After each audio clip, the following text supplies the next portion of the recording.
Hey guys, welcome to another Okiru podcast. And today this one's more of just a reflection, a review, or not really a review, but like a just looking back on the challenges we completed during the month of June. So we completed the push-up challenge, and straight after that on the last day of the push-up challenge, we began the Run for the Herd challenge for Batir, in which we ran a total of 21.1 kilometers, so pretty much half a marathon during that period of time. And yeah, so this was a challenging month, mentally and also physically, pushing our limits. So I guess to begin, I'd like to start with a quote from one of the hardest, arguably the hardest person on the planet, David Goggins. This guy is just incredible excuse remover, and he has just accomplished so much challenges, including running an ultra marathon with, I think it was broken toes, or I don't know, he was injured, but he was able to complete it. So this quote is from David Goggins. "You have to build calluses on your brain just like how you build calluses on your hands. Callus your mind through pain and suffering." And that's what pretty much we did during the challenges. So to start off, we began the month of June with the push-up challenge, which was to complete 3,318 push-ups for the month, or for 25 days, so from June 1 to June 25. We were blessed to have a team join us. Shout out to Kevin, Charlene, Jess, and Eric. Thank you guys for participating and, doing this challenge with us. It was really tough. This is our second time that we've done it, Joel and I. And last year felt a bit easier for some reason. This year felt a lot more difficult. From day one, we began with 170 push-ups, and I was like, what the heck? Whereas last year, I'm pretty sure we started off slowly building up to those high numbers. So this year was the complete opposite. But it's really just great to have these challenges to callous our mind and put ourselves through pain and suffering. And I personally really enjoyed it. It was really great that what this foundation is doing, and the fact that the number of push-ups per day that we had to complete had a fact behind it. And I think that's what's more important. Not really the push-ups, but those facts that we shared with people, and bringing awareness to mental health, because it's such a taboo subject. I think it's coming out more now these days in society. It's a bit more accepted to talk about, whereas back in the day, from my perspective, you didn't really talk about it, especially coming from an Asian background. It wasn't really accepted.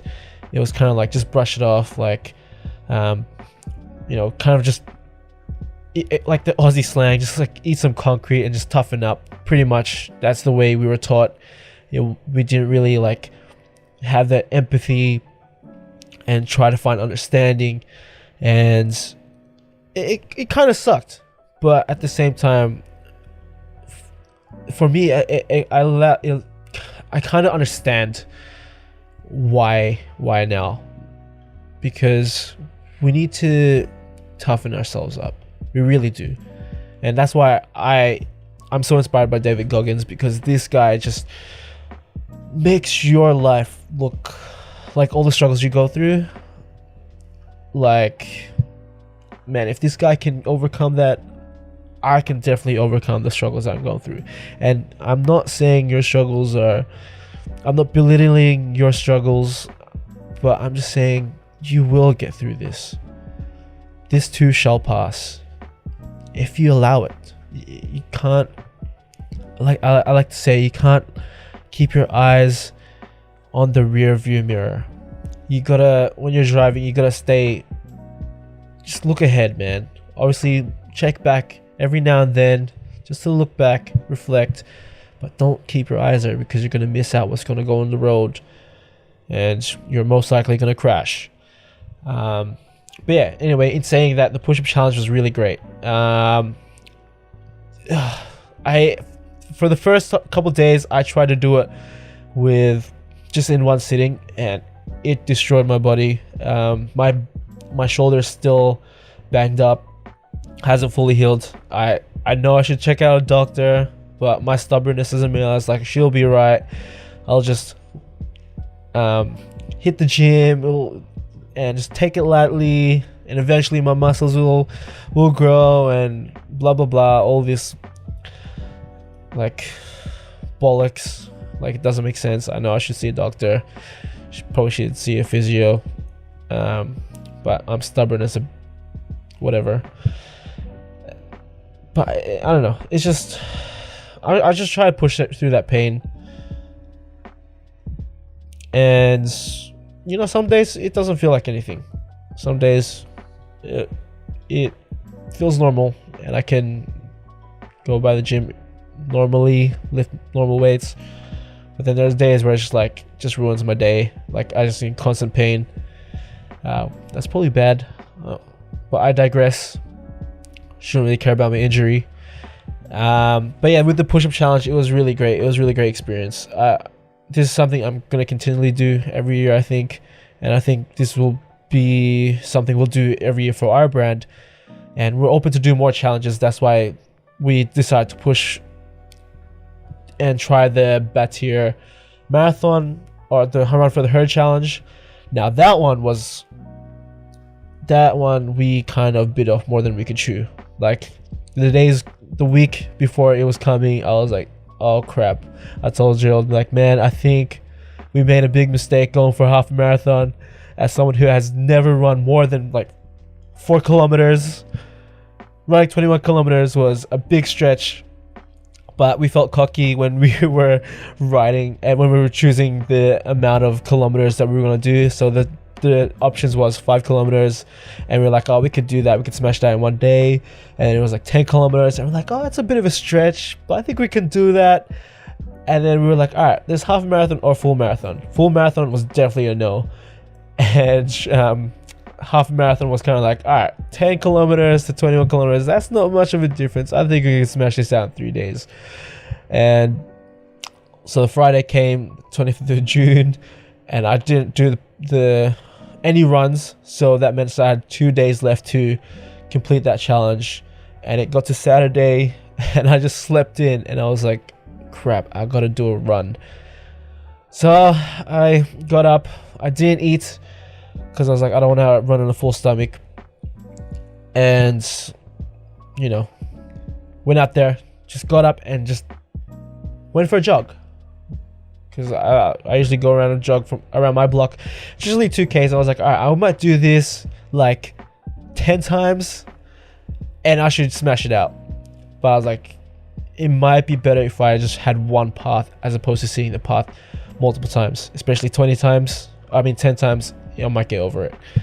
So I decided to jog around my suburb, and I got to like the end of the main road, which is pretty far, or so I thought. And I'm around that straight, and I was like, all right, this is probably like 4Ks. I checked my Strava app, and it was only 2 kilometers. And then that's when I realized, crap, I made a big mistake with this.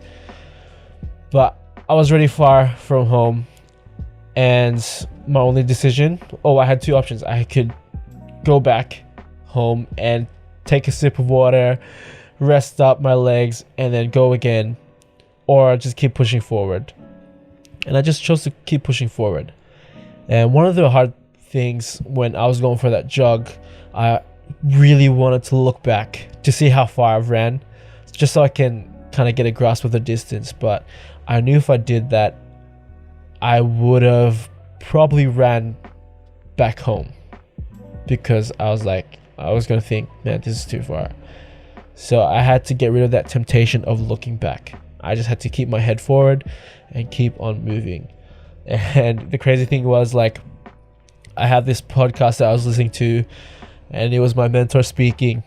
And my mentor, he runs like ultra marathon. Back in the day, he was running ultra marathons, and he was saying that he ran half a marathons for training in like an hour and 20 minutes.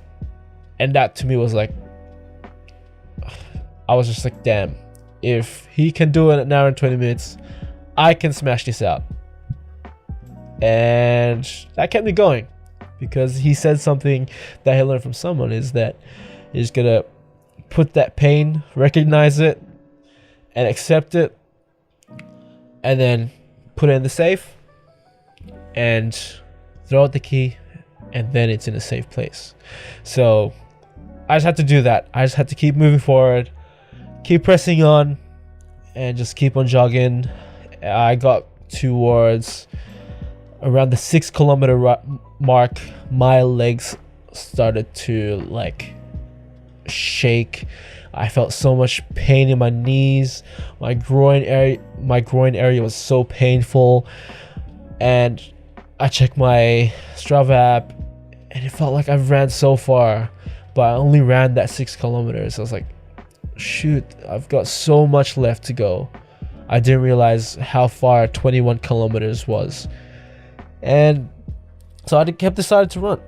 I just continued to run, and I found this pathway around the creek. So I followed that as opposed to going straight home. If I went home from that and I diverged from that pathway, I would have only done like 8 kilometers. And then the next day I would have had to do like 13 kilometers. And to me, I was kind of like, do I want to do an extra 3Ks today, or do I want to do that 13 kilometers tomorrow? And I was like, if I'm already in pain right now at 8 kilometers, how am I going to do 13? So I was like, stuff it. I'm just going to push and just do it.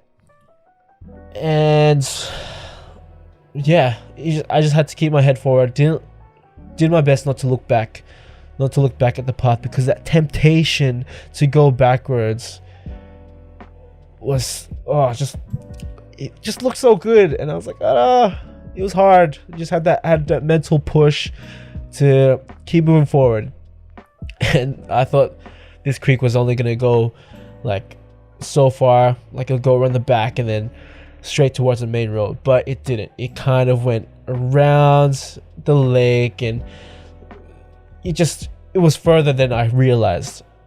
And then I was just regretting that whole time on that pathway. Why did I do this? Why did I put this on myself? And then I remembered that, I have this privilege to do this challenge, to test not only my physical but my mental, whereas others, they're like having to do these things, like walk distances, like climbing mountains, like your parents, like my parents would say, yeah, like I used to walk that far just to get to school. Like, yeah, right, I do. You walking like mountains and rocky roads, and it's like, all right, I believe you. It's like they went to Narnia or Mordor every day of their life.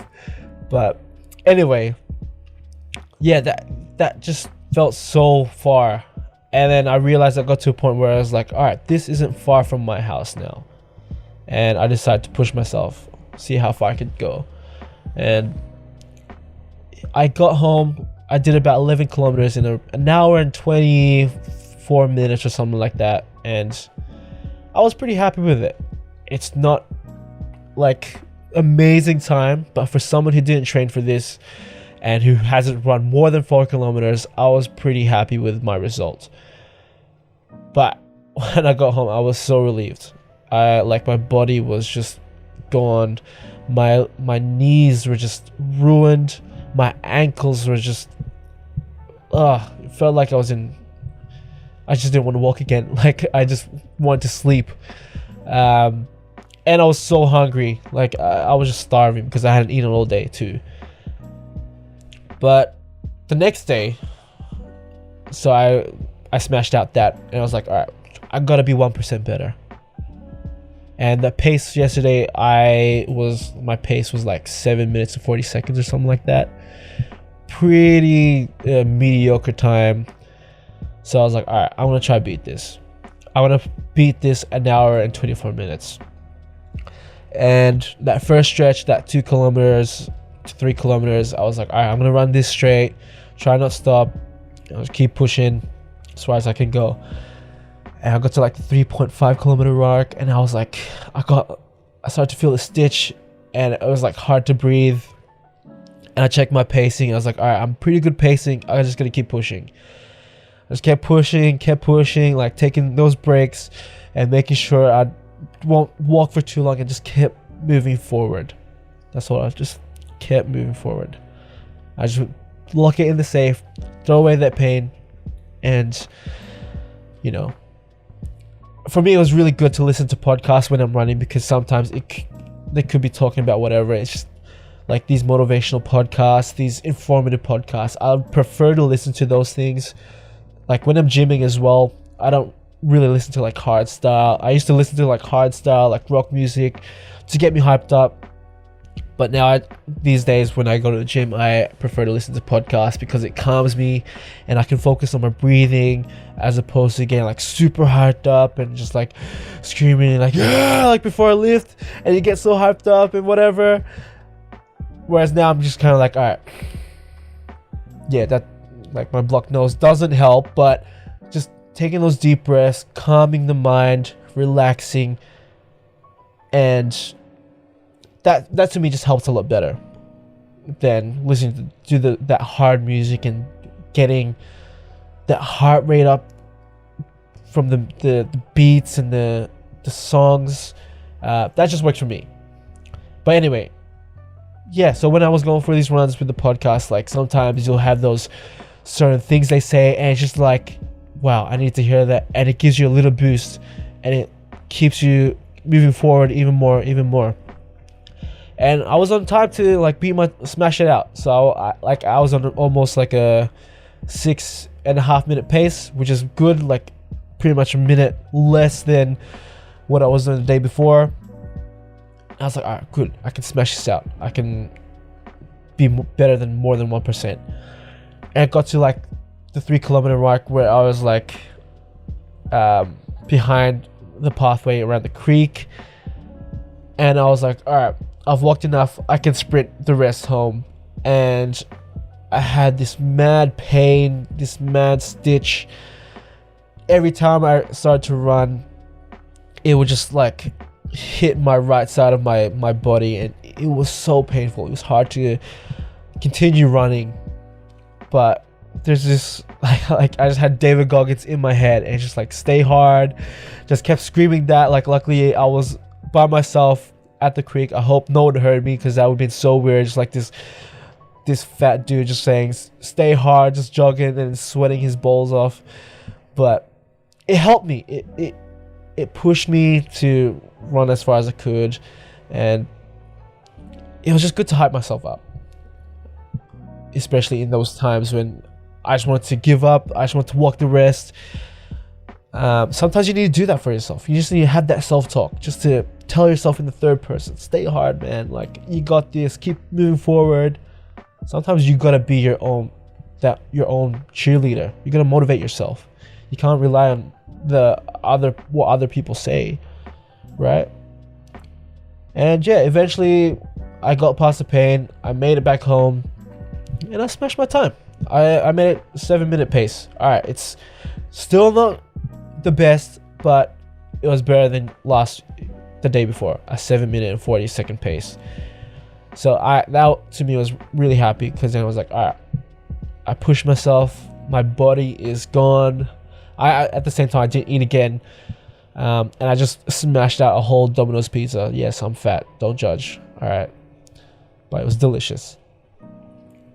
And it was just a lesson, like you can do these things, you can push yourself, you can get better every day if you allow yourself to, if you decide to, if you choose to get better, if you really want to push yourself.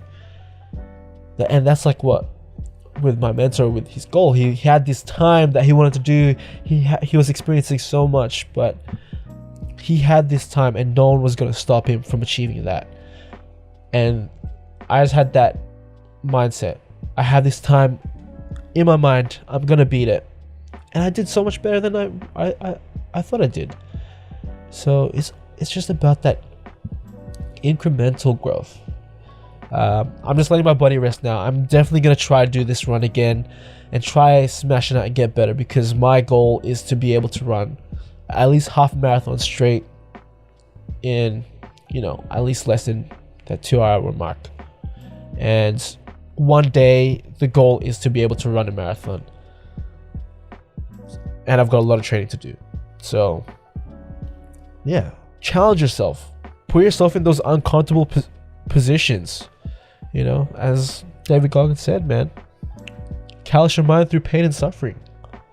Sometimes we're too afraid of it. Like with the gym, I freaking love when I have calluses. Yeah, it looks ugly in your hands. People will give you stares like, ugh, your hands are like stuffed up. Doesn't matter to me. I'm proud of what I can do at the gym. Obviously, I'm not super happy. I mean, I'm not content. I'm happy with the results I achieve. It's not the best, but with what I've experienced in the past, like the things that I've done for myself, it's all for myself. I'm happy with that. I'm happy with the progress that I've had. But it's all about challenging myself, putting myself in those uncomfortable positions. So yeah, if you guys have any suggestions for other challenges, I'm open to do them. I heard there's this other challenge that has gone into trend that I really want to do. It's called the 75 Hard Challenge, and just hearing it, I know it's really tough, but it's something I have a big interest in doing. But anyway, challenge yourself, callous your mind through pain and suffering, and just do your best to become better. So anyway, that's the Okiru podcast. Hope you guys enjoy, and stay safe always, and always choose to get up.